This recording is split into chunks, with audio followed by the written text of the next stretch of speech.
Shiva Shambhu, que sejamos todos amorosamente acolhidos na luz do Divino Ser e na frequência consciencial dos mestres do amor-sabedoria.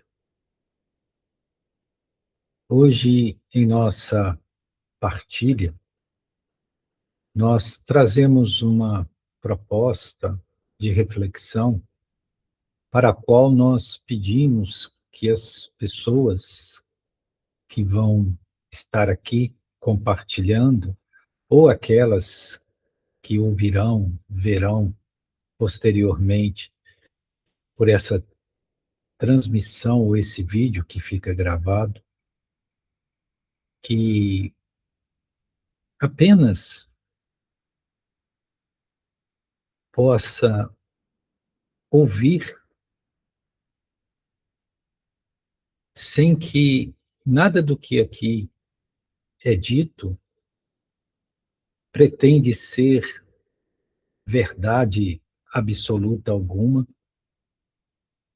são apenas possibilidades de perspectivas ou de percepções distintas, percepções essas que nos possibilitam uma expansão de consciência, pois que ao olharmos para uma mesma coisa, um mesmo lugar, com um olhar diferente ou com uma possibilidade de construção cognitiva diferente, isso nos facilita a sermos flexíveis, a sermos pessoas mais receptivas, nos permite não cristalizar conceitos, não nos aprisionar a dogmas e sermos mais fluidos, que possamos ter uma fluidez maior de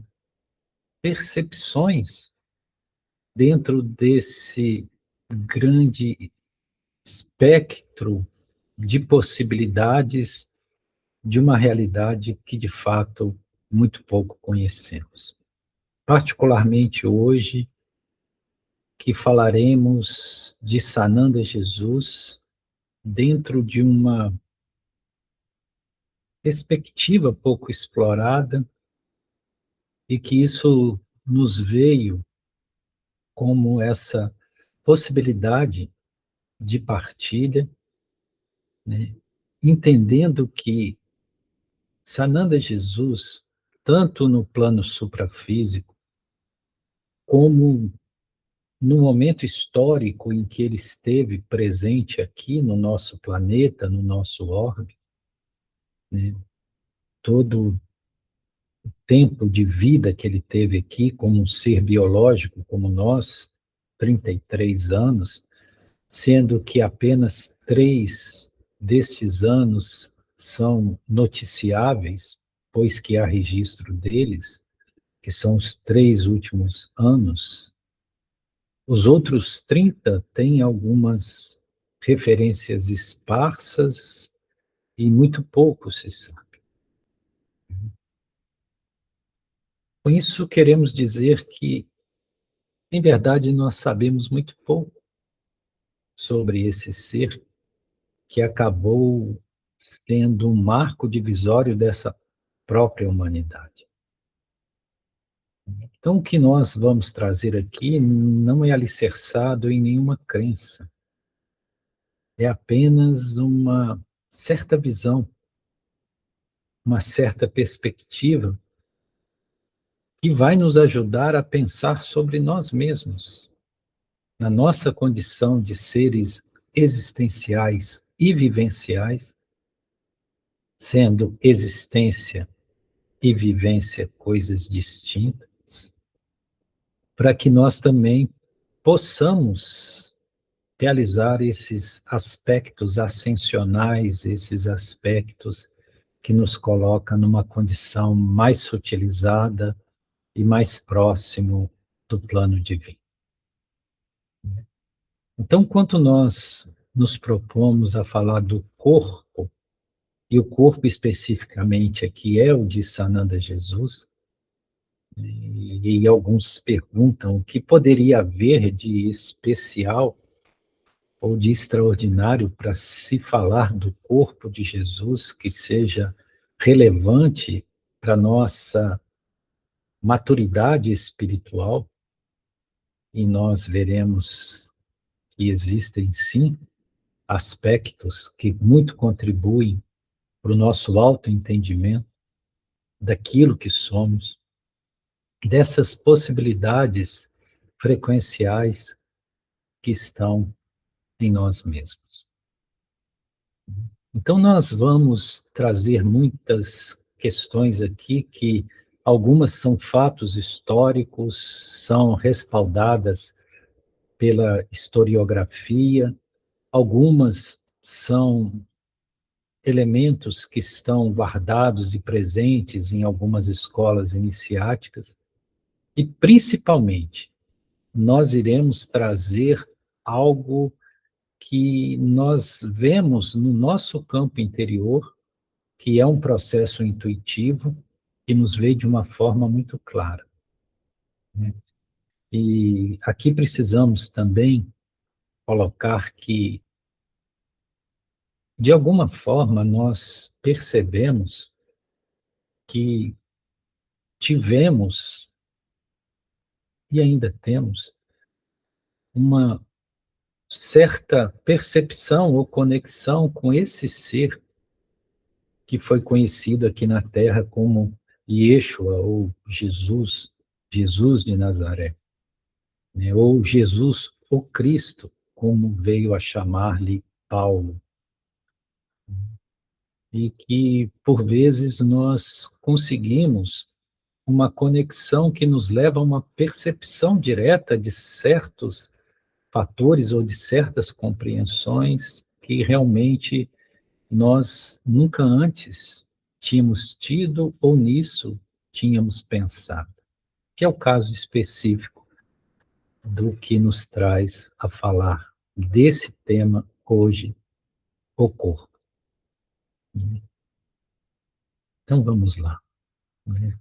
E para falar disso, nós vamos falar de Maria de Magdala, vamos falar dos evangelhos apócrifos, dos textos gnósticos, enfim, nós queremos construir uma grande coxa de retalhos muito bem alinhavadas, concatenando muitos fatos que nos permitam essa compreensão mais ampliada. Fato número 1. Sananda Jesus esteve nesse planeta. Ele adentrou nesse mundo físico.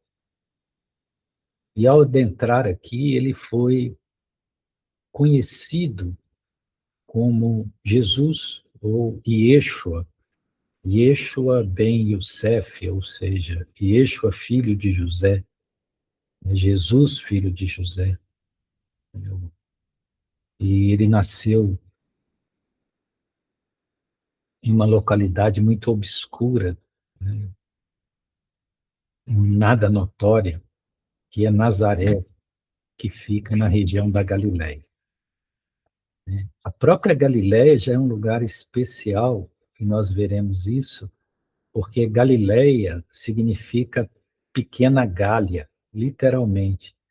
E nós vamos ver que essa história, ela passa pela Gália, ou pela Provença, no sul da França, e porque, né, a Gália guardava certos segredos, e porque essa visão da Gália veio para a Palestina, porque da Galileia chamar pequena Gália, enfim. Mas vamos lá. Jesus nasceu e teve um corpo. Só que para nós é bastante difícil de crer que uma consciência ou um espírito, se assim quisermos chamar, da envergadura de Sananda Jesus, poderia estar num corpo denso, sólido, como este que nós envergamos aqui no mundo material. Lembrando que nós já estamos há mais de 2000 anos desse evento, e, obviamente, toda a humanidade, no aspecto genético, evoluiu.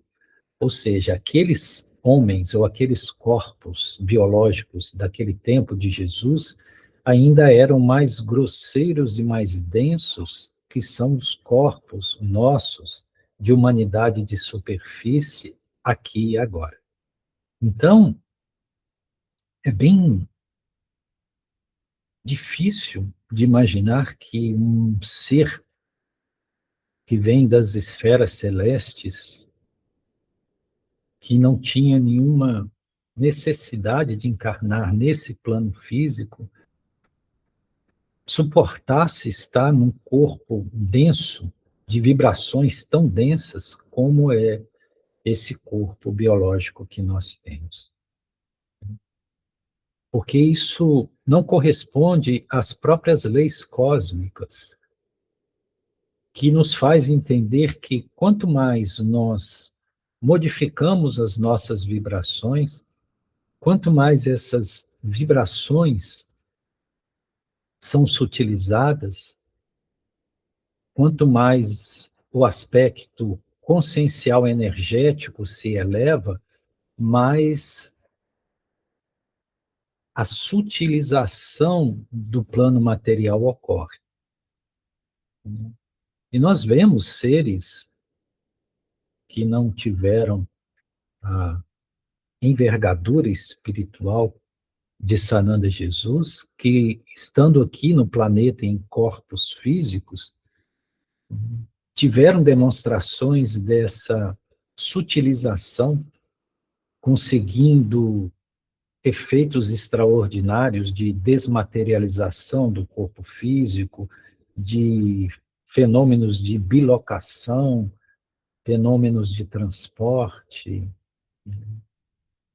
enfim, comprovando de que já eram essências consciências muito sutilizadas. Então, é muito pouco provável que Jesus tenha tido um corpo como nós temos. E aí entra nessas percepções que, como nós dissemos, nós não as trazemos no intuito de criar novas crenças ou de alterar aquelas que já possam existir, mas apenas como uma possibilidade de reflexão dentro de uma nova visão. Nesse aspecto, né, provavelmente Sananda Jesus ele tinha um corpo fluidificado, ou mais fluido, um corpo sutilizado. O que corresponde a certos fenômenos que nós vemos registrado a respeito dele. Pois que o próprio nascimento de Jesus, ele é envolvido por certas características que fazem dele um nascimento especial e extraordinário, segundo os relatos do próprio Evangelho. E nós temos a convicção de que o que é narrado ali veio de um não entendimento profundo do que ali ocorreu. Então, a própria noção de concepção virginal, de nascimento extraordinário, em verdade, ela demonstra que algo muito especial ali estava acontecendo. Que muito provavelmente esse ser Sananda Jesus, ou esse projeto embrionário, né, ele foi implantado em Maria e ele obedeceu a certas leis cósmicas ainda não presentes nesse planeta e nesse orbe, fazendo desse ser, desde a sua não concepção carnal, no sentido de que na verdade, Maria foi apenas utilizada para a gestação de algo que, de um embrião que veio de outros planos, de planos muito mais sutis, né? E aqui nasceu neste mundo. E desde criança, a partir da seu crescimento e maturidade orgânica, cada vez mais esse corpo ele se distanciava de uma condição densa, física, sólida, para se tornar um corpo mais fluido, um corpo mais sutilizado, né? No sentido de que Sananda Jesus tinha um domínio profundo sobre a materialidade orgânica que ele ostentava, podendo, inclusive, desmaterializar esse corpo ou materializá-lo ao seu bel prazer, aparecendo em um lugar ou outro, quando assim bem entendia e correspondia ao propósito da sua missão. E para isso nós temos relatos inúmeros no próprio Evangelho que atestam isso, que nós podemos trazer, né? E quais as fontes que falam sobre isso? Esse aspecto de Sananda Jesus, na verdade, não ser exatamente aquilo que as pessoas pensaram que ele era, e essa condição especial que ele trazia como um visitante celeste nesse mundo tão embrutecido. Existem muitas vertentes gnósticas, e quando nós falamos de gnose, nós estamos falando de um campo muito amplo, porque existiam muitas escolas gnósticas, muitas vertentes gnósticas, e que a maioria delas, ou a quase totalidade, a partir do século IV, terceiro, quarto da nossa era, foram totalmente apagadas, dizimadas, né, por ordem da Igreja. Então, nesses registros que hoje foram, de certa forma, recuperados, principalmente a partir do ano de 1945, quando nós temos, né, o achado dos escritos do Mar Morto, primeiro de Nag Hammadi, do que foi chamado a Biblioteca de Nag Hammadi, no Alto Egito, onde beduíno, né, ao pastorear, acharam dentro das cavernas os potes com os códices.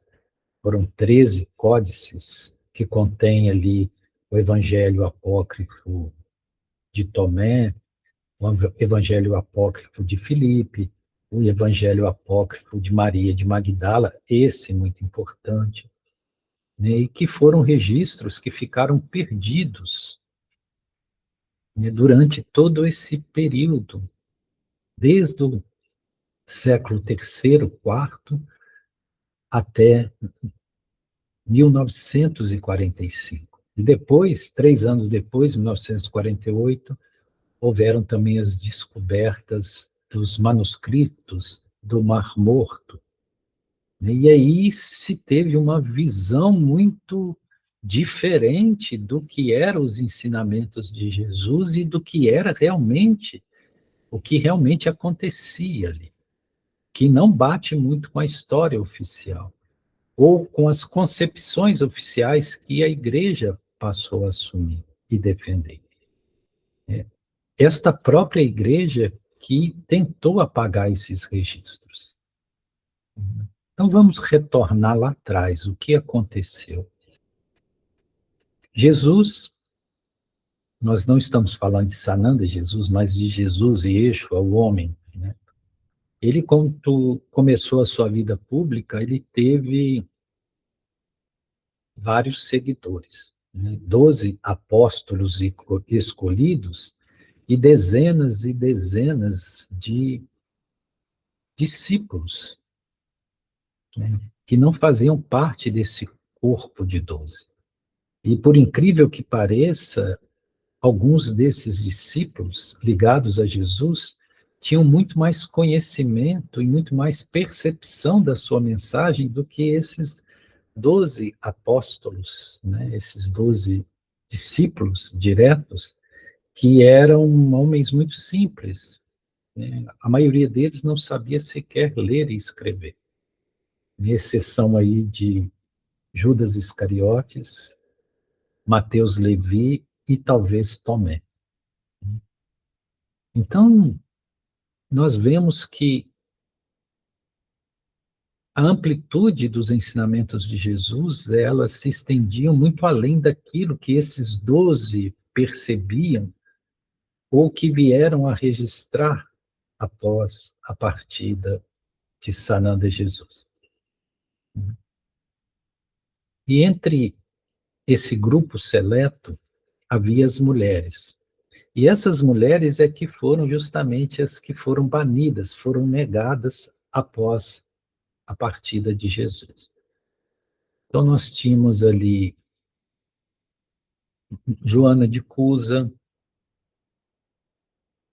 Susana, Maria Marcos, tínhamos as irmãs de Lázaro, Maria e Marta, nós tínhamos Maria Jacobe, ou Maria Jacobina, que era irmã de Maria de Nazaré, ou seja, irmã da mãe de Jesus, tia direta de Jesus. Nós tínhamos, né, alguns homens, como José de Arimateia, né, e outros, né, mas principalmente havia uma figura nesse grupo, né, que foi denegrida pela história oficial da igreja, terrivelmente denegrida e injustiçada, foi chamada de prostituta, que é Maria de Magdala. Maria de Magdala era especial, ou Maria Madalena, né? Quando nós vemos, ou onde nós vemos que era ela um ser especial, diferenciado?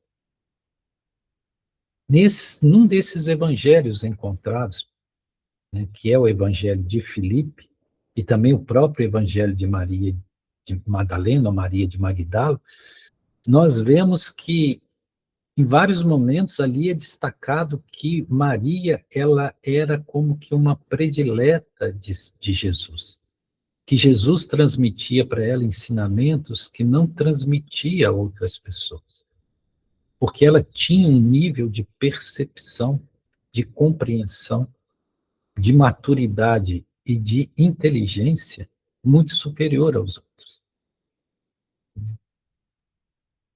Inclusive, no Evangelho de Filipe, há um momento em que Filipe diz que Jesus beija Maria de Magdala nos lábios. Isso não tem que ser visto no sentido literal, tem que ser visto como uma transmissão. Isso era símbolo de uma transmissão.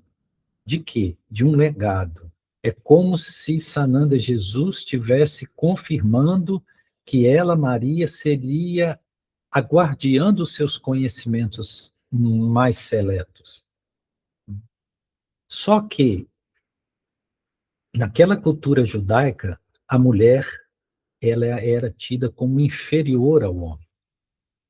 Desde a narrativa da Gênesis, né, quanto nós temos ali o mito da criação dentro de uma visão de que Deus criou o homem e depois retirou a mulher da sua costela para servi-lo. Então, aquela cultura, ela tinha uma visão totalmente depreciativa da mulher, inclusive como fonte do pecado, porque Eva foi a que trouxe o pecado, né? Então, as mulheres eram tidas como seres perigosos, né? Seres não confiáveis. Tanto que um homem no tempo de Jesus, quando ele entrava no templo, ele agradecia. Isso é interessante, é um fato. Primeiro, ele agradecia por ter nascido homem, porque eles acreditavam que as mulheres não podiam atingir uma vida espiritual ou ser digna de pertencer à casta dos escolhidos por Deus. Então, eles agradeciam por ter nascido homens. Aliás, as mulheres não podiam entrar, elas só ficavam no átrio, né? Dentro do templo, elas não eram aceitas dentro de certas partes do templo, né? Não tinham direito de voz na sinagoga, enfim.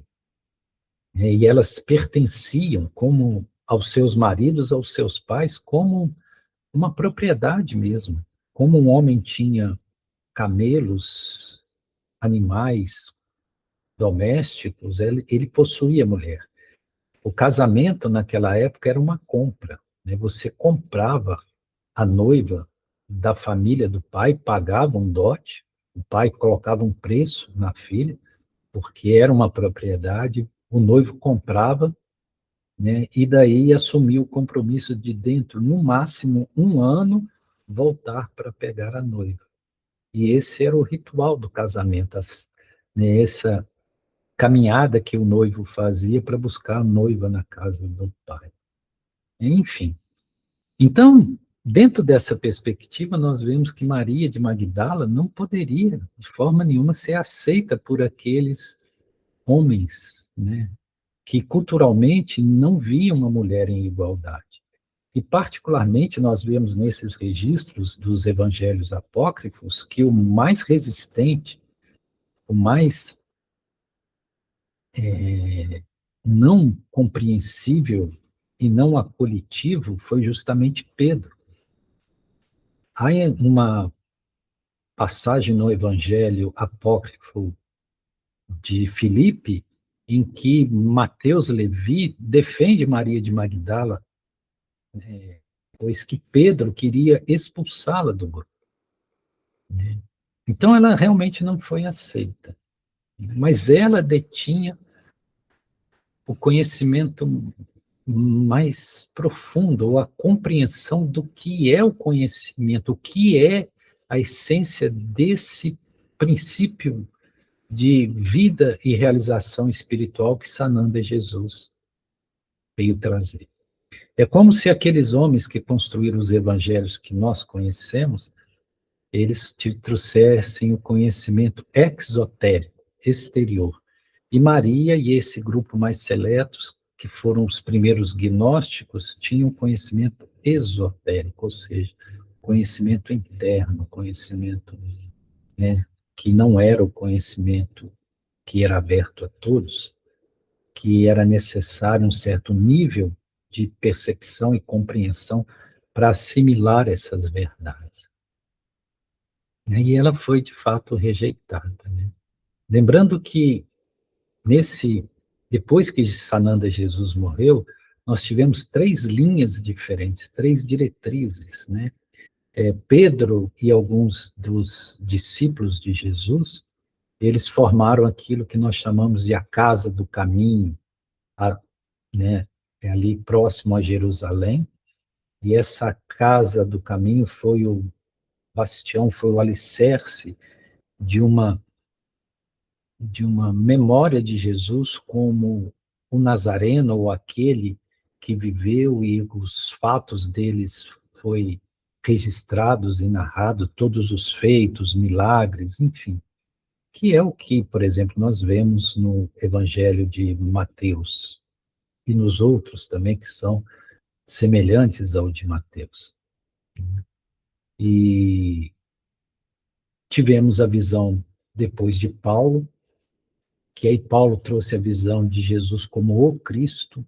Esse termo Cristo foi cunhado por Paulo, né? E aí Paulo traz uma visão mais mística de Jesus, né? E coloca Jesus em outro patamar, e traz conceitos que Jesus nunca deles falou, como o conceito de salvação pela fé ou justificativa pela fé, e você precisava crer em Jesus para ser salvo, quanto Jesus falava ao contrário, que você seria erguido ou cairia nos abismos de acordo com as suas obras, ou seja, o que importavam eram as obras e não a crença ou a fé em qualquer coisa.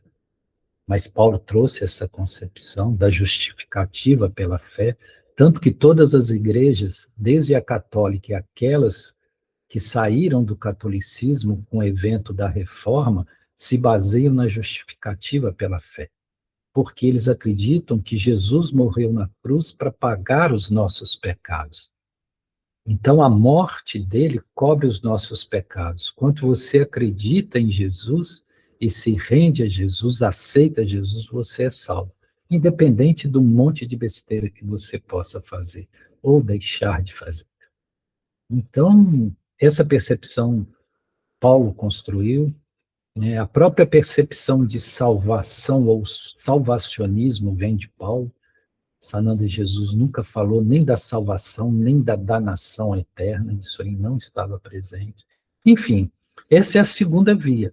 E a terceira via, que foi banida propositalmente, é essa via de Maria de Magdala, desse grupo, né, que foi banido, literalmente, quando houve o nascimento daquilo que passou a chamar Igreja Católica Apostólica Romana. Então, como se deu isso? Nós estamos construindo essa perspectiva para nós entendermos, né, o quanto, na verdade, Sananda Jesus é muito pouco compreendido. Então, como se deu isso? No terceiro século, um imperador romano, Constantino, ele decide, muito por influência da mãe dele, né, mas também por estratégia política, ele decide, em vez de ficar combatendo os cristãos e o cristianismo, ele decide incorporar isso ao Império Romano. E aí Constantino oficializa essa nova religião, né, constrói as bases dessa nova religião, que passa a se chamar Igreja Católica Apostólica Romana, porque agora ela pertencia a Roma, ela era romana, não era mais judaica e nem nazarena, era romana. Né? E aí ele precisa construir toda uma ideologia, todo um dogma.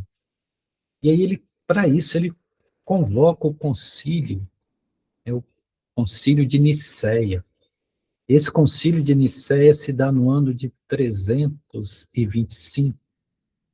E nesse concílio é que vai criar-se todas essas bases das crenças, daquilo que chamamos de cristianismo, que perdura até hoje.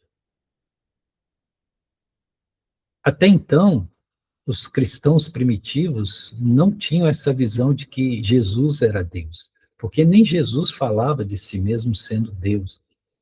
Mas como que eles teriam uma religião poderosa, como poderoso era o Império Romano, se a figura central não fosse o próprio Deus? Então vem essa deificação de Jesus, né, e as concepções contrárias, principalmente o arianismo, que era essa visão de que Jesus era um ser muito evoluído espiritualmente, mas que não era homem, mas que era uma evolução espiritual que nós também podíamos acessar, porque essa é a base da gnose, que como Jesus chegou a um estado de evolução espiritual extraordinário, nós também podemos chegar. Né? Então, essa é a linha do pensamento, principalmente dos arianos, né, ou do arianismo, de Arius, um bispo que era muito influente. Então, ele foi banido, foi eliminado, para que se construísse essa ideia de Jesus em unidade com Deus, sendo Deus como Deus. Né? E criou-se a questão da Santíssima Trindade, né? Porque todas as culturas anteriores, elas se baseavam num triunvirato. ela se baseava nessa visão trina da divindade. Então, também ali se constrói isso, né? É interessante que muito dos rituais e concepções que estão presentes no cristianismo hoje, eles são de origem pagãs, daquilo que é chamado paganismo. Quase todos os rituais vêm do paganismo, né? E as pessoas não se dão conta disso. Então, ali, com esse concílio, os outros que vieram, passou a se desfigurar completamente o ensinamento original de Sananda Jesus, né? O que se criou foi uma autoridade eclesiástica, a autoridade da igreja, que passava a ter o poder absoluto sobre as consciências, que passava a ditar o que era certo e o que era errado, coisa que Sananda Jesus nunca admitiu. Porque ele, perante né, a própria cultura judaica do seu tempo, ele se opôs, né, contra todas essas autoridades religiosas, né? Sananda Jesus era uma pessoa que ele não pregava as autoridades, a necessidade das autoridades religiosas, tanto que ele mesmo não se submeteu. E por isso que ele foi perseguido pelos judeus e foi morto, né? Mas, enfim. E aí veio o primeiro Papa. E é interessante que dizem que o primeiro Papa foi Pedro. Pedro não foi o primeiro Papa. Inclusive, o primeiro líder dessa igreja primitiva não foi sequer Pedro. Foi Tiago, chamado Tiago Maior, porque tinham 3 Tiagos, né? Tiago Maior, que era irmão de Jesus, é que foi o primeiro líder dessa igreja primitiva, né? Mas o primeiro Papa oficial, né, dentro dessa igreja poderosa que nascia, foi Damaso, né? Era chamado de Damaso I. E esse Damaso era tão bonzinho que, isso também é um fato histórico, ele disputava esse papado, né, o bispo maior, né, com um outro bispo também muito influente, que era chamado de Ursino. Então, Damaso e Ursino disputavam quem seria o primeiro grande líder da igreja, o líder absoluto, o Papa. E Damaso, então, convida Ursino e seus seguidores para se encontrarem em uma determinada igreja para discutirem isso. E quando Ursino chega com seus seguidores nessa igreja, Damaso convida que eles entrem primeiro na igreja. Aí, quando eles entraram e fecharam, e, e Damaso com seus seguidores fecharam a porta da igreja, prenderam eles lá dentro e simplesmente atearam fogo. Mataram todos eles queimados, para que ele fosse, né, o Papa absoluto, né, ou aquele que seria o líder absoluto, com todos os poderes. Para nós vermos como a coisa foi se distanciando do que Sananda Jesus havia proposto. E isso é um fato histórico, que hoje, inclusive, Damaso é tido como santo, São Damaso primeiro, e ele foi simplesmente esse que matou Ursino e todos os seus seguidores pondo fogo na igreja. Isso é fato. Nós não estamos fazendo especulações, né? E o que fez Damaso I? Ele sabia do poder dessa linha que vinha de Maria de Magdala, né? Ele sabia o poder que isso tinha. E que isso era uma ameaça para que essa igreja pudesse impor os seus dogmas, impor as suas crenças. Então, ele manda perseguir, né, e destruir todos os textos que não fossem os 4 evangelhos canônicos que foram escolhidos nesse concílio, né, de Nicéia. E aí, todos os textos, que não eram muitos, foram literalmente destruídos. Só que, na região do Alto Egito, existiam os monges, né, do mosteiro de São Pacômio.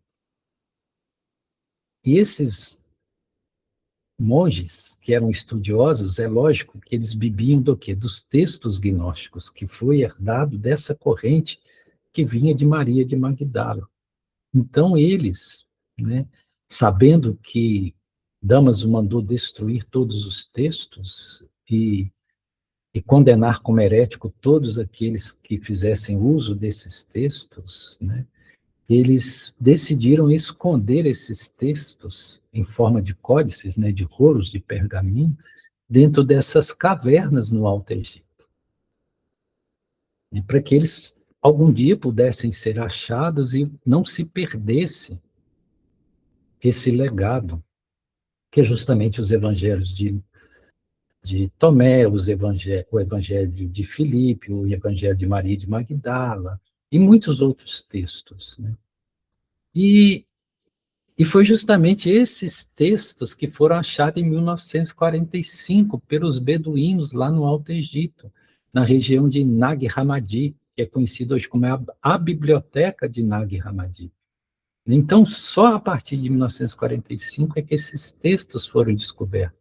E assim mesmo, muitos deles foram queimados por esses beduínos por causa do frio na caverna durante a noite. Então, nós temos apenas uma parte desses textos, porque muitos deles foram literalmente queimados.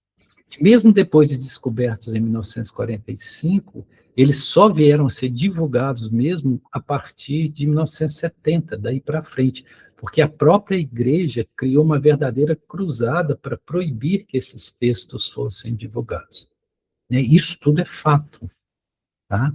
Nós não estamos trazendo nada que não seja factual, por enquanto.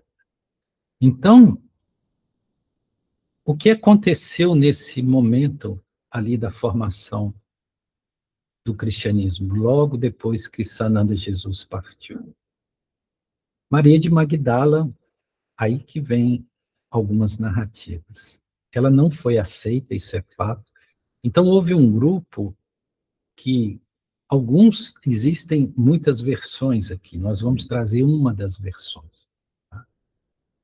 Que ela teria sido tirada da Palestina por José de Arimateia, que era um homem muito rico, e com ela viajou para França, para o sul da França, da região da Gália, né? E com ela foi as outras Marias, né? E ali tinha Maria Jacobina, irmã de Maria de Nazaré, mãe de Jesus, tia de Jesus. Ali estava outras Marias e outras mulheres, né?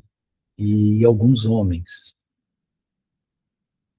E aí, quando eles chegam na costa, no sul da França, né? Eles vieram pelo Mediterrâneo ali, chegam no sul da França, né? Elas trazem esse conhecimento seleto de Jesus e ele é guardado, ou ele é difundido ali naquela região.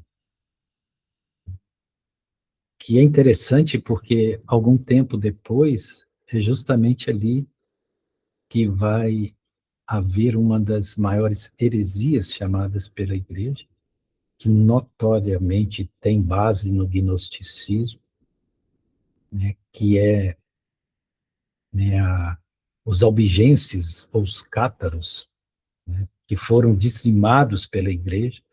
A igreja mandou um verdadeiro exército para dizimar os cátaros, ou os albigenses, dizimar mesmo, matou mulher, criança, matou todos, para que não ficasse, sobrevivesse nada daquela cultura ou daquele povo, né?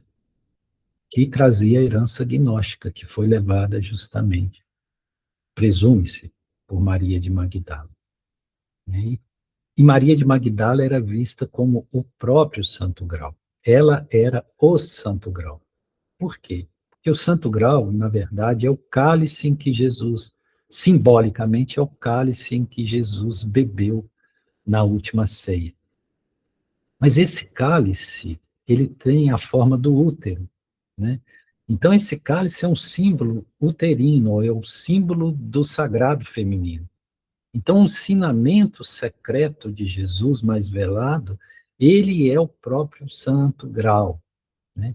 E esse Santo Grau era a própria Maria de Magdala, porque ela detinha, ela absorveu esses conhecimentos. Então, é o Santo Grau que foi levado ao sul da França, né? Tanto que lá no sul da França, até hoje, tem os cultos a Maria de Magdala, a Santa Sara Cali, que nós vamos falar dela, e a cidade de Santa Maria do Mar, né? Lemer, Santa Maria de Lemer, né? Que é as Santas Marias do Mar, que foi justamente onde elas chegaram. Né? E, e aí entra essa figura também que é chamada de Santa Sara Cali, que é a protetora dos ciganos, né, que tem toda essa história em torno dela, e que alguns dizem que ela era filha de Jesus com Maria de Magdala, que nós não concordamos. Né? Por quê? Porque Sananda Jesus, ele estava num nível vibracional, justamente por essa questão do corpo fluídico dele, que ele não que houvesse algo errado em relação a ele ter uma companheira. Só que ele não, a sutilização do corpo dele não permitia que ele tivesse essas intercorrências ou esses intercâmbios de um corpo normal. Aí que entra a nossa visão do que realmente acontecia. O que aconteceu entre Maria de Magdala e Jesus é o que os gregos chamavam de hierogamia. O que é hierogamia? Hierogamia é uma união sagrada, é uma união divina. A hierogamia é quando dois princípios divinos, masculino e o feminino, se encontram. Isso é chamado de hierogamia. Então, o que houve ali é uma hierogamia, ou seja, Maria de Magdala passou a representar o aspecto feminino da vibração de Sananda Jesus. Porque esses dois aspectos têm que estar presentes. Por isso que nós sempre vemos os aspectos femininos de Deus, né? Shiva e Parvati, enfim. Né? E então ali o que houve não é que Maria de Magdala se tornou esposa de Jesus ou houve um amor carnal. O que houve é o princípio da hierogamia. Então ela passa a ser a frequência crística na polaridade feminina. Vejam isso. Né? E é essa frequência crística na polaridade feminina que traz a percepção do que foi conhecido como gnose, que gnose é conhecimento, significa em grego conhecimento. Então, o que a gnose trazia é que você precisa construir o conhecimento da sua condição divina, que você não necessita de uma hierarquia espiritual, ou você não precisa da autoridade da igreja para realizar isso. Por isso que os gnósticos foram perseguidos, porque eles desautorizavam toda a autoridade eclesial. E Maria de Magdala estava no centro dessa percepção gnóstica. Né? E aí entra essa história de Santa Sara Cali, porque algumas, até mesmo houve um livro muito famoso de Dan Brown, né, e o livro chama Código da Vinci, né, que depois virou até filme, em que defende que ele, né, acaba até pelas obras de Da Vinci, a famosa Santa Ceia de Da Vinci, que aponta ali Maria, né, que está presente na Santa Ceia, naquela representação, né, e entre ela e Jesus há uma formação de um cálice, e que ela era o receptáculo desse cálice, e que ela levou para a França o filho de Jesus, a filha de Jesus, que no caso seria Santa Sara Cali. Né? Essa visão nós não corroboramos, né? Na verdade, e aí vem o que nos foi trazido numa visão intuitiva, interna. Então, o que nós vamos dizer aqui não pode ser sequer comprovado em nenhum registro histórico, em nenhuma outra fonte. Então, logo, nós não pedimos que ninguém acredite. A única coisa que nós solicitamos é que possa se ouvir com o coração aberto. O que nós sabemos? José de Arimateia, ele foi um padrinho de Jesus. Desde a infância, o pai de Jesus, José, né, confiou em José de Arimateia para ser uma espécie de guardião de Jesus. E José de Arimateia, ele era um homem rico e que tinha ele era proprietário de caravanas que faziam o comércio com o Extremo Oriente, indo até a Índia, né, a famosa Rota da Seda, enfim. Então ele tinha as caravanas que faziam, né, esse comércio, levando e trazendo mercadorias. E é por isso que, quando Jesus era novo, José de Arimateia colocou ele numa dessas caravanas para que ele fosse para a Índia. E Jesus esteve na Índia muitos anos aprendendo a espiritualidade com os grandes rishis da Índia. Quem atesta isso? O próprio Paramahansa Yogananda, né, que, quando escreveu sobre os evangelhos de Jesus e sobre Jesus, ele chamou de a segunda vinda do Cristo, ele teve contatos diretos com Sananda Jesus no mundo espiritual. Paramahansa Yogananda foi alguém muito especial, ele era muito sutil como Jesus, ele tinha uma elevação espiritual extraordinária. E o próprio Sananda Jesus confirmou tudo isso a ele, que esteve lá na Índia e que dialogou profundamente com essa cultura dos grandes sábios da Índia, os grandes yogis, os grandes rishis. Então, quando Jesus voltou, e como próprio José de Arimateia foi muitas vezes à Índia e voltou, Sarakali, na verdade, era uma hindu que veio como serva de José de Arimateia. Por quê? Vejam bem, quando você fala de Kali, Kali significa escuro ou negro. Inclusive, tem a deusa Kali na tradição hindu. E o nome dela é Kali, Sarakali. Esse Kali é um termo sânscrito, isso vem da cultura sânscrita, isso não é hebraico. Então, Kali é um nome em sânscrito. E pasmem, Sara também é um termo em sânscrito, porque tem o Sara hebraico, que é com H no final, que é um nome muito comum, Sara. Mas esse Sara com A dobrado é um nome sânscrito. E sabem o que significa Sara em sânscrito? Significa essência, né? Então, o Sara dos Vedas, a essência dos Vedas. Então, o nome dela significa a essência da grande deusa, a essência de Kali, a essência da Mãe Divina, porque Kali é a Mãe Divina. Olha que coisa extraordinária, né?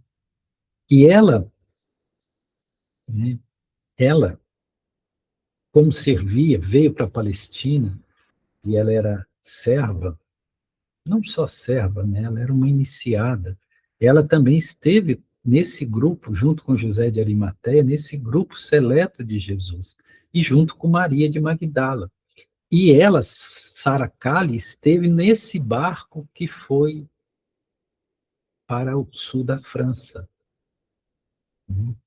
E, inclusive, tem a lenda de que eles ficaram à deriva,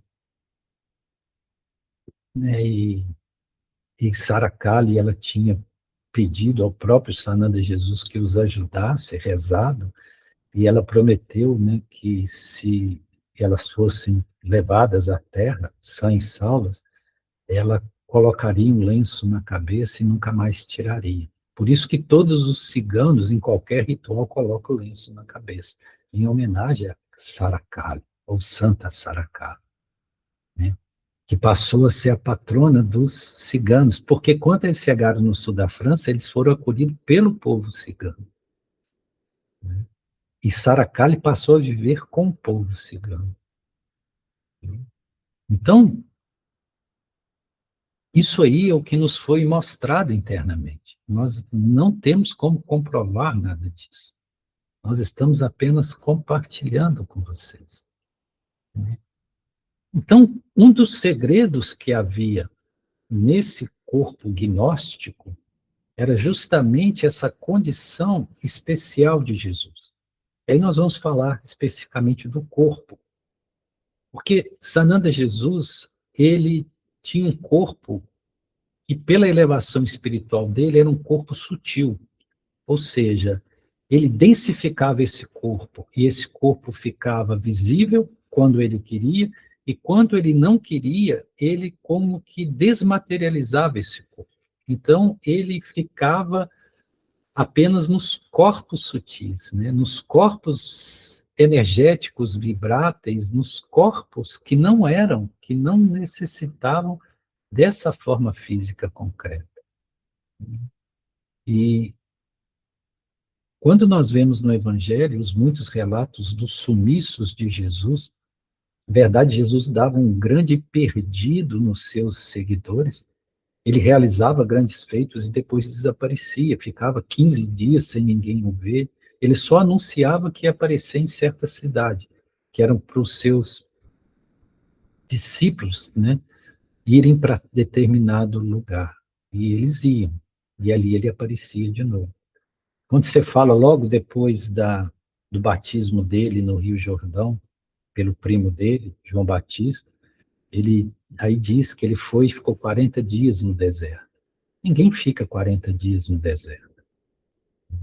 Sendo humano como nós, não fica. Sem água, sem alimento, não fica. Ou seja, ele simplesmente desapareceu por 40 dias. E voltou só depois de 40 dias que ele reapareceu. E muitas outras vezes os discípulos falam dele, narram no Evangelho que ele ia para o deserto orar, que ele ia para não sei aonde. O fato é que ele desaparecia. Quando ele fez aquele fenômeno da multiplicação dos pães e dos peixes e alimentou uma grande multidão, o que dependeu, foi um dispendioso exercício de dispensação fluídica, né, de ectoplasmia. Ele dispensou os seguidores dele, pediram Pedro, né, Tomé, todos eles que atravessassem por outro lado da margem do Mar da Galileia, que depois ele iria encontrar com eles lá. E desapareceu. E houve essa grande tempestade. E eles, com medo, começaram a chamar o nome de Jesus. E viram Jesus caminhando por sobre as águas. Ora, um corpo físico denso não caminha por sobre as águas. Aquilo ali era um corpo fluídico, era um corpo sutilizado, né? E, obviamente, essa e outras características mostram que Jesus tinha essa capacidade. Fato também muito notório é que Jesus mudava a aparência física dele. O próprio fenômeno da transfiguração no Monte Tabor e muitos outros momentos, os próprios discípulos, seguidores dele, não conseguiam ver que era Jesus. Então, que tipo de corpo era esse? Quando Jesus morreu, ele foi sepultado justamente num sepulcro de José de Arimateia, nas propriedades de José de Arimateia. E depois ele aparece nesse corpo, que as pessoas dizem que ele ressuscitou, mas não ressuscitou o corpo físico, porque ele não tinha um corpo físico como nós. Ele simplesmente voltou a aparecer com o corpo que ele sempre teve, que é aquele corpo sutil, que era um corpo espiritual, que era um corpo luminoso. E eu pergunto, onde foi parar o corpo físico de Jesus, depois que eles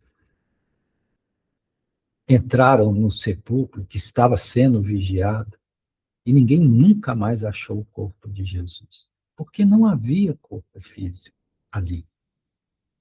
Né?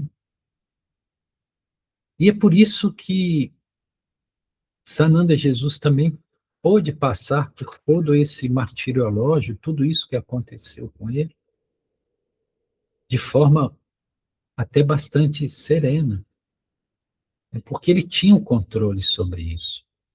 Aliás, quando ele foi preso na sexta-feira, né, por, né, essa narrativa da traição de Judas, que não foi exatamente isso, quando ele estava ali no Getsemane, ele podia simplesmente, quando vieram os soldados, ele ter desaparecido, desmaterializado o corpo dele, ninguém nunca ia achá-lo. Aliás, ninguém nunca ia colocar a mão nele se ele assim não desejasse. E se ele desejou passar por isso tudo, é porque tinha um propósito. Né?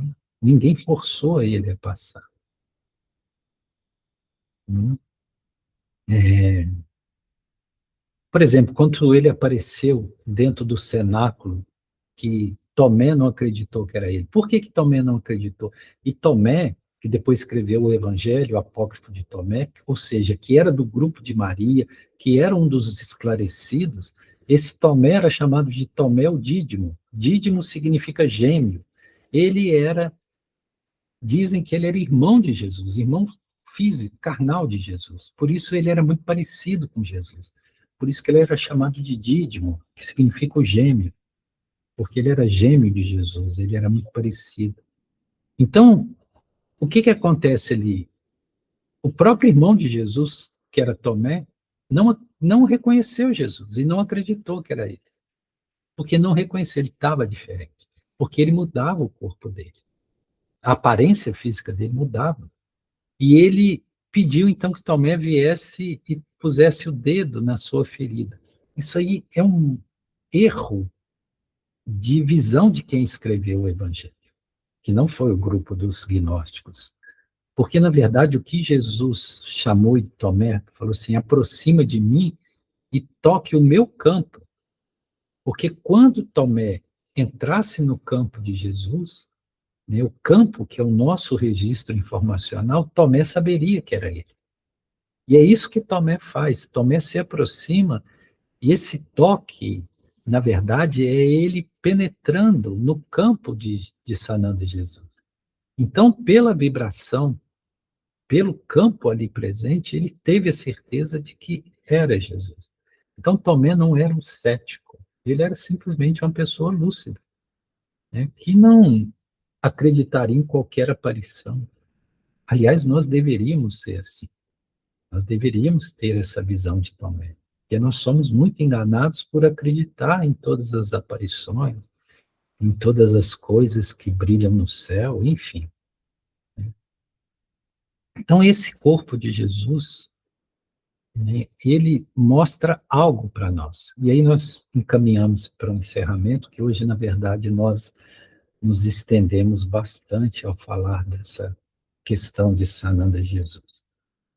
O que que há de ensinamento para nós por trás dessa percepção de um corpo sutil de Jesus? É que o nosso corpo físico, ele também se sutiliza à medida que nós avançamos espiritualmente, à medida que nós fazemos a nossa jornada ascensional. E quando nós chegamos a um nível de vibração espiritual ou de elevação espiritual, nós nos tornamos senhores da matéria, ou senhores desse corpo físico. Nós poderíamos citar muitas passagens do Evangelho de Tomé em que Sananda Jesus fala disso, mas por uma questão de tempo, não vamos fazer. Então, nós nos tornamos senhores da matéria física, biológica, e nós podemos modificar essa condição biológica à vontade, porque o corpo físico e toda manifestação material é apenas um padrão energético condensado. Então não existe matéria, existe a energia condensada. energia coagulada, energia densificada. Então, à medida que nós mudamos o nosso padrão vibracional e ascensionamos, nós vamos perdendo também a densidade física. E tanto é verdade que muitos mestres, chamados ascensionados, eles simplesmente desmaterializaram o corpo físico. Eles deixaram a Terra sem morrer, como geralmente os homens morrem, né? Saint-Germain foi uma grande demonstração desse aspecto, que dizem que Saint-Germain esteve em corpo físico, manifestando o corpo físico desse planeta por vários séculos, tanto que ele foi visto por vários séculos, por várias gerações. Saint-Germain, próprio Babaji, lá na Índia, que foi, né, o mentor do próprio Yogananda, dentro dessa linha discipular, ele tinha um corpo jovem que ele mantinha, que apareceu por séculos contínuos para muitas pessoas. Foram testemunhas dessa presença, né? Ou seja, demonstrando que, à medida que nós evoluímos ou ascensionamos espiritualmente, nós não temos necessidade de estar aprisionados ao corpo físico e podemos modelar corpos físicos ao nosso bel prazer. Um espírito superior, ele pode manifestar aqui na matéria um corpo físico com a feição que ele desejar, com a aparência que ele desejar. Isso realmente acontece. Muito mais do que nós imaginamos. Muito mais.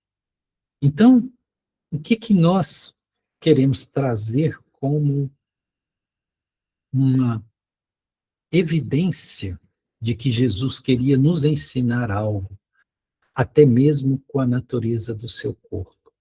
De que, à medida que nós dominamos as nossas e conquistamos as nossas dimensões espirituais, nos apropriamos do nosso verdadeiro eu, entramos em conexão com o nosso Atma, o nosso núcleo monádico, e nós ascensionamos, saímos desse estágio primário do ego, da personalidade, nós tornamos-nos senhores da matéria e podemos reger até mesmo por sobre a dimensão orgânica na qual nós estamos locados. E que, ao deixar esse corpo físico, tendo essa estatura espiritual, nós não precisamos voltar a ostentar um corpo físico como esse, ou, se o fizermos, fazemos com absoluta regência por sobre esse corpo, né, e moldando ele ao nosso bel prazer. Mostrando que Sananda Jesus, ele estava nos ensinando algo, né, que não tem a ver com códigos de comportamento ou com essa moral que é ostentada pelos igrejismos espalhados pelo planeta. E sim, isso que foi um legado trazido por Maria de Magdala, né, esta gnose que mostrava que o caminho é para dentro, através do autoconhecimento, da elevação espiritual, e que somente a gnose, o conhecimento, pode libertar. Ou, nas palavras de Sananda Jesus, conhecerei a verdade e a verdade nos libertará. Gratidão, Shiva Shambhu.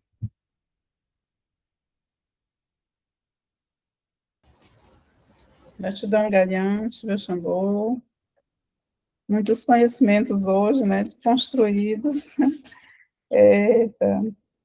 E esse lugar de chegar até nós, essa compreensão de Sananda Jesus, trazendo para a nossa reflexão esse corpo sutil, energético, vibrátil, né? Que vai nos permitindo, a partir da espiritualidade, da luminosidade, né? Chegarmos até essa compreensão dos nossos fluidos igualmente, né? Aí eu passo a palavra a quem gostaria de comunicar alguma coisa, alguma reflexão que tocou, alguma pergunta. São muitas as perguntas, né? Com certeza. Valdemir? Gaian, queria que você me explicasse um pouco dessa, digamos, traição de Judas, porque quando os centuriões vêm para prender Cristo, né, prender Jesus, né, Judas se identifica Jesus com um beijo, mas pelo que você me falou, ele transmutava a sua face. E os centuriões não sabiam quem era Jesus ali, naquele grupo de homens ali. Como é que Judas identificou Cristo ali naquele momento, né? Porque se ele estava transfigurado, só para eles seria identificado, não é isso? E outra pergunta é sobre a questão quando Pedro, né, pegou a espada e cortou a orelha de um centurião, né? Que se Cristo dominava essa questão do corpo, né, ele foi lá e colocou de volta a orelha do centurião. Eu queria que você me explicasse um pouco essas duas situações. Gratidão. Olá, Aldemir, meu querido. Vamos lá. Né? Por que Judas saberia exatamente quem era Jesus? Por uma questão de exclusão, porque ele conhecia todos os outros. Então, ele sabia exatamente que aquele, qualquer que fosse a aparência, né, aquele que não fosse um daqueles que são os discípulos que estariam com ele, seria Jesus. Né? E porque também ele esteve um tempo todo próximo de Jesus. Tanto que Jesus esteve em Jerusalém naqueles últimos dias, todos viram Jesus. Jesus era um tipo um popstar na sua época. Todo mundo conhecia Jesus porque ele produzia feitos extraordinários, ele era muito ousado, ele chegava em Jerusalém, ele ia para a praça em qualquer lugar, ele falava, ele desafiava as autoridades, entende? Então ele era uma figura notória, notória. Então, sim, óbvio que todos conheciam ele. E por que era necessário que Judas o beijasse, né? Para demonstrar, para falar, para mostrar para os centuriões quem, aliás, não eram centuriões, era a guarda do Sinédrio, ou seja, eram os judeus que vieram prender ele. Quer dizer, os sinédrios eram elementos da religião, dos sinédrios, dos judeus, né? Que conheciam ainda mais Jesus. Né? E por isso a questão do beijo, né? E aí entra a questão de Judas, né? Que criou-se essa visão de que ele era o traidor. Mas veja bem, Laudemir, Sananda Jesus, em toda a sapiência dele, um ser cósmico que vem à Terra na condição crística, ele é um ser crístico. Um ser crístico é aquele que é regente de um orbe, de um planeta, de um sistema. Então, ele era alguém ou algo que não poderia cometer enganos tão grosseiros de ter como discípulo direto alguém de tão baixa envergadura moral a ponto de trair o próprio mestre por algumas moedas. Isso não faz sentido. O que ocorreu ali é que a tradição judaica, ela, e Judas Iscariotes, ele era judeu, ele não era galileu como os outros. Ele era o único que era judeu, entende? Ele veio da região da Judéia. Tá? Então, a tradição hebraica dizia que o Messias, ou Mexiá, ele seria um líder guerreiro, ele seria um rei. Né? E esse rei, que viria da casa de Davi, ele seria um líder que reuniria e daria poder extraordinário aos judeus, aos exércitos judeus, que venceria e dominaria todos os povos, para que houvesse aquela visão de que os judeus eram o povo escolhido de Jeová ou Yahvé, e que eles teriam que ter a preponderância sobre todos os outros povos para levar a cultura de Deus a todos os povos. Entende? Então, essa era a visão. Então, o que é a visão do Messias para ele, do Mexiá que era esperado, que foi anunciado por todos os profetas? Que ele viria como um líder, guerreiro, entendeu?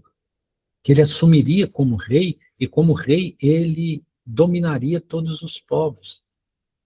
Entendeu? Para que o povo escolhido de Deus, que no caso eram os judeus, na percepção deles, pudesse trazer a cultura de Javé, o conhecimento de Javé para todos os homens. Porque todos os homens teriam que estar sob a tutela de Jeová ou Yahvé. Né? Bom, Jesus, embora todos entendessem que ele era o Messias, ele não correspondia a esse perfil, porque ele se recusava a ser rei, ele se afastava de qualquer ordem política e se recusava a reunir exércitos ou usar qualquer forma de força ou arma. Né? Mas Judas Iscariotes pensava que ele, em algum momento, iria fazer isso. Ele não estava entendendo a estratégia de Jesus. Ele achava que Jesus estava apenas sendo estratégico, que no momento certo, ele daria o golpe. Ele se declararia rei e reuniria todos os exércitos. Aliás, não só exércitos terrestres, viriam exércitos celestes para combater ao lado dele. Então, o que Judas pensou? Quando é o momento da Páscoa, o povo pode escolher a libertação de um dos prisioneiros judeus que estão presos por Roma, né? Isso era uma tradição na Páscoa. Roma concedia a libertação de um prisioneiro que vocês escolhem, que o povo judeu escolhesse. Geralmente um prisioneiro político, porque todos os prisioneiros de Roma eram políticos. Ele não se importava por questões religiosas. Então, o que Judas pensou? A estratégia dele. Eu vou até o Sinédrio, combino com eles, para eles prenderem Jesus na véspera da Páscoa. Jesus vai ficar preso, né, lá na Torre Antônia, né, que é a fortaleza romana, ali em Jerusalém, que ficava ao lado do templo, para vigiar o templo. E na Páscoa, no momento da Páscoa, vai ser, por aclamação, libertado um líder, que é um líder político. Né? E esse líder, claro que a multidão toda ia aclamar o nome de quem? De Jesus. Aí, quando ele fosse liberto, toda aquela multidão ele se declararia rei, e toda a multidão iria combater com ele, e naquele momento ia derrubar o Império Romano, e a força romana em Jerusalém, fora as forças celestes que ele iria convocar. Então ele estava convicto disso, né? Porque ele não estava olhando o que Jesus estava falando. Ele estava preso às crenças e os dogmas que ele trazia. Esse é o problema. Como nós até hoje não olhamos para o que Jesus diz para nós, porque nós fazemos nossas leituras a partir dos dogmas que nós construímos, das crenças que nós construímos, que nos são impostas pela igreja que nós pertencemos, seja ela qual for. Entende? Por isso que nós não temos mais acesso a Sananda Jesus na sua pureza, porque nós estamos mediados por crenças e dogmas que nos foram impostas por essas instituições. Então, essa era a visão de E Judas era muito querido por Jesus e queria muito bem a Jesus, ele amava Jesus. Ele pensou que com isso ele podia ajudar Jesus. Só que ele não percebeu quem realmente era aquele ser. Que ele não era esse Messias da tradição judaica. Ele era um Messias, mas não exatamente esse. Então, esse foi uma grande questão ali. E a questão dele colar a orelha do soldado, né? Que Pedro realmente toma da espada e fere o soldado, para tentar proteger Jesus.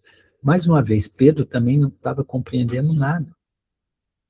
Veja, Pedro, na verdade, era muito tacanho de compreensão. E aí ele fere a orelha do soldado, né? E Jesus vai e coloca a mão e cura, né? Cola a orelha. O que é isso, né? Você vê como ele tinha poder sobre a matéria orgânica. É disso que nós estamos falando, entende? Ele, na verdade, ele tinha a forma biofísica nossa, mas era um corpo sutilizado que tinha o domínio sobre as frequências energéticas que poderiam modelar esses corpos. Tanto que ele curava pessoas. Havia cegos de nascença que ele tocava e voltavam a ver. Ou seja, ele transmutava a matéria. Aleijados vinham a andar e todos testemunharam isso. E ele, de fato, fazia isso. Então, Sananda Jesus é alguém que nós aqui no planeta, nenhum de nós sabe exatamente quem era. Nós não sabemos. Nós não temos condição de assimilar quem de fato foi Sananda Jesus, a não ser por vias internas. Então, você, Laudemir, se quiser conhecer Sananda Jesus, use o caminho interno. Esqueça tudo que te disseram dele e volte para dentro. É a única maneira de conectar, a única. Tá? Eu não sei se eu consegui responder satisfatoriamente, é o que você nos trouxe, mas é isso. Gratidão. Gratidão, Gaian, gratidão, Laudemir. Abrimos para mais algumas perguntinhas.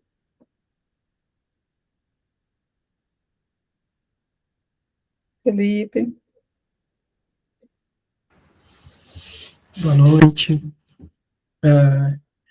Gaian, e tem algum propósito divino para essa deturpação que fizer dos ensinamentos também de Cristo? Ou simplesmente... Porque, na verdade, o que eu percebo, o que a gente já comentou, que é uma egrégora que se formou, que não está a serviço de algo maior. Em relação, a gente está trazendo sobre o cristianismo. Ou isso já era um campo que existia aqui na Terra, e isso se tomou, porque também a gente já comentou um pouco sobre isso, dos campos, da Terra. Eu creio até que se terminar a humanidade hoje, esse campo ainda, ele vai vibrar. Se vier uma nova civilização aqui na Terra, esse campo ele vai estar presente. Algumas pessoas elas podem ser tomadas por esse campo, e de repente já existiam humanidades antes que já deturparam um ensinamento crístico, né? Então, é esse questionamento. Se tem algum fundo divino dentro disso também, ou é simplesmente só uma egrégora, uma questão mental que tomou quase 2000 anos trazendo um ensinamento totalmente diferente do que Cristo hoje, do que a gente está percebendo do que Cristo quis trazer naquele determinado momento, né? Não sei se me fiz entender um pouco o questionamento. Sim, Felipe, fez se entender muito claramente. Qual que é o ponto aí? Sananda Jesus estava consciente de tudo isso, que aquela humanidade tão tosca ainda, tão primitiva, não ia conseguir nem mesmo entender os ensinamentos mais profundos que ele trouxe, ou sequer conservar isso. Ele tinha ciência que ia ser instrumentalizado pelos homens para interesses particulares, para interesses de poder, de domínio, de tudo isso, e que de fato aconteceu, né? A igreja que nasce, chamada Igreja Católica Apostólica Romana, nasce por interesse de um imperador, né, para que pudesse consolidar um poder. E toda a hierarquia que se formou com os primeiros papas era uma hierarquia voltada para o poder, havia disputa de poder. E eles se tornaram mais poderosos, a essa igreja, com seus líderes, mais poderosos que qualquer governo da Terra. Todos os governos de todos os reis foram submetidos a essa hierarquia, né? Que passou a determinar no planeta o que poderia ser conhecido, o que não poderia, o que poderia ser feito, o que não poderia, e que, com mão de ferro, combatia e destruía aquilo que se opunha aos seus interesses. Vide tribunais da Santa Inquisição, que de santo não tem nada, né? E todos os combates. Nós citamos até a questão dos cátaros albigenses, ali no sul da França, né? Que foi dizimado, né? A igreja mandou matar todo mundo. Veio um exército poderoso e matou. É criança, mulher, velho, tudo. Acabou com eles, entendeu? Então, assim, Sananda Jesus tinha a percepção que isso ia acontecer. Aí que entra essa figura de Maria de Magdala como o cálice, como o santo grau. Então, ele ministrou esse conhecimento mais secreto, que esse conhecimento, por exemplo, que volta agora à humanidade, através dos instrutores planetários, que é um conhecimento universal, que é uma espiritualidade que não está ligada a nenhuma doutrina, a nenhuma instituição, ele transmite isso para Maria e para esse grupo seleto, entende? E isso foi na intenção de que isso pudesse ser preservado por esse grupo seleto, né? E que, na verdade, depois foi o mais combatido, o mais perseguido. Damaso I, quando ele, né, assumiu essa condição de primeiro papa, ele chamou São Jerônimo. São Jerônimo era o bispo mais ilustre, de maior aceitação por toda a comunidade desses primeiros cristãos. E ele era um homem muito inteligente. Ele tinha uma formação helenística, né? Ele conhecia o grego, né? Ele vinha da Alexandria, enfim. Aí ele chama São Jerônimo e pede São Jerônimo que traduza a Bíblia, os textos que estavam em grego, para o latim. Por quê? Porque a nova igreja agora seria romana. Então, a igreja do Império Romano teria que ter os seus textos em latim. E todos os rituais daí para frente tinham que ser realizados em latim. Tanto que até pouco tempo atrás a missa era realizada em latim, né? Tudo era latim. E aí, São Jerônimo, né, que tinha que obedecer ao Papa Damaso I, né, ele pergunta, como eu farei isso? E a ordem foi clara. Tudo aquilo que corresponder às ideias que nós construímos a partir do Concílio de Nicéia, você aceita. Tudo aquilo que não for favorável ou que não corresponda a esses princípios, você ou exclui ou modifica. Por isso que muitos termos, e nós já falamos várias vezes, como certas traduções do grego para o latim, ele muda o termo, né? Por exemplo, metanoia. Nós já falamos o que é metanoia em grego, que está presente, que Sananda Jesus falava de metanoia. Quando traduziu metanoia por arrependimento. Você precisava se arrepender para ganhar o reino do céu. Arrepender significa se tornar servo da Igreja Católica Apostólica Romana. É isso. Né? E às vezes esse arrependimento vinha no poder da espada, né? Ou você se converte ou você vai morrer. Por isso que os judeus foram tão perseguidos. né? Então, ele tinha noção que isso poderia vir a ocorrer. Então, ele legou esses ensinamentos mais profundos a um grupo que acabou sendo destruído por essa igreja nascente, realmente destruído. Damas mandou destruir tudo, queimar todos os textos, né? E como era uma época que não havia livros, né, existiam manuscritos, então não eram tantos. E graças a esses monges do monastério de São Pacômio, no Alto Egito, que tiveram essa brilhante ideia de esconder os textos para não serem destruídos, que é o que hoje nós temos, que foi achado em 1945, é o que hoje nós temos como o Evangelho de Tomé, Evangelho de Filipe, Evangelho de Maria de Magdala, que é os chamados evangelhos apócrifos, né? Então, que trazem registros daquele tempo, né? Por exemplo, dos escritos do Mar Morto, que traz a questão dos essênios, né? Que estava muito ligada à tradição de Jesus, enfim, todas essas coisas, né?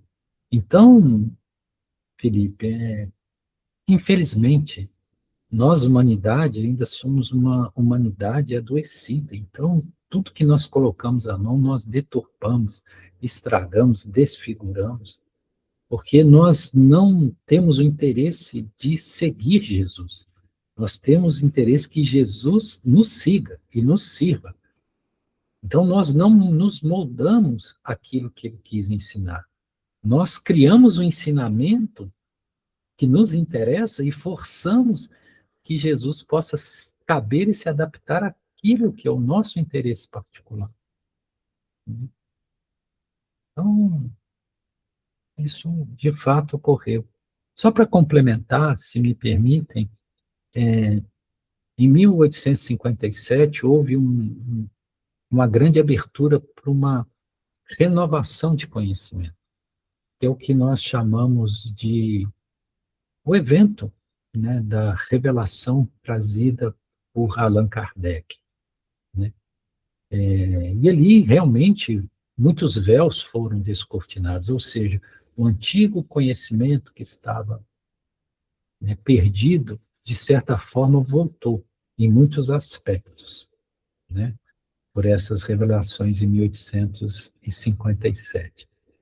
E, muito interessantemente, 9 anos depois, exatamente em 1866, houve um livro que foi escrito por alguém chamado Jean-Baptiste Rousteng, na França, que também foi uma obra mediúnica, e que chamava os 4 evangelhos, e que trazia ou tentava resgatar uma visão, né, de um Jesus que não correspondia àquele que foi trazido pela igreja. E nessa obra, Jean-Baptiste Rousteng, não ele, os espíritos que comunicaram, eles trazem essa visão do corpo fluídico de Jesus, muito claramente, embora de uma maneira diferente do que nós percebemos, muito diferente, né? Tem questões ali que são um pouco pantanosas, digamos assim, mas traz essa visão, né? Mas só que o espiritismo ortodoxo não aceitou e não aceita isso. Mas interessante que os grandes líderes da Federação Espírita Brasileira, lá no seu início, começando com Luiz Saião, que foi o primeiro, ele era rustenguista. E todos os demais que vieram, Guilom Ribeiro, todos eles foram rustenguistas, acreditavam nessa visão de Jesus como um ser com corpo fluídico, né? E aliás, para ser presidente da FEB naquele tempo, a pessoa tinha que ser rustenguista no sentido de entender essa visão, né? Mas hoje isso está totalmente banido, né? Bloqueado, não se abre para essas reflexões dentro do próprio movimento espírita, né? Trazemos isso só a título de ilustração, porque nós sabemos que tem há muitos no nosso grupo que têm formação espírita, né, que são espíritas, né, e que nós respeitamos muito, como respeitamos todas, né, católicos, evangélicos. Aliás, eu não sei se tem algum evangélico no nosso grupo, isso eu não sei, né? Mas católicos, sim, umbandistas, espíritas, enfim. E todos, né, todos têm o mesmo sentimento do desejo da verdade, da espiritualidade, enfim, né? Então, nós trazemos esse adicional apenas a título de ilustração, como que essa ideia do corpo fluídico de Jesus, ela aparece em muitos lugares, né, e que nos leva a uma percepção de que é plausível que isso realmente tem um certo fundamento. É isso, Felipe. Gratidão, meu querido. Não sei se contemplei a sua pergunta, né? Claro que sim, Então, claro que sim. gratidão, Gaian, gratidão, Felipe.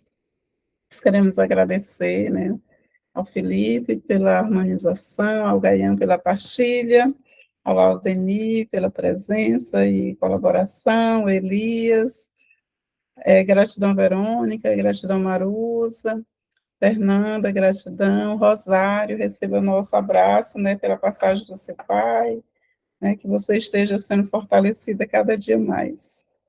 E vamos agora para a nossa sintonia navidiana.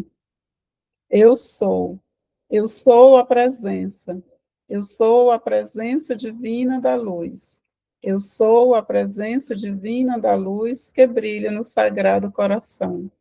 Eu sou a presença divina da luz que brilha no sagrado coração e ilumina o caminho. Eu sou a presença divina da luz que brilha no sagrado coração, ilumina o caminho, revelando a verdade. Eu sou a presença divina da luz que brilha no sagrado coração, ilumina o caminho, revelando a verdade e manifestando o amor. Eu sou a presença divina da luz que brilha no sagrado coração, ilumina o caminho, revelando a verdade e manifestando o amor, edificando a felicidade e a paz. Eu sou, eu sou, eu sou. Então, boa noite e até quarta-feira. Gratidão, nós, Verônica. Grande abraço.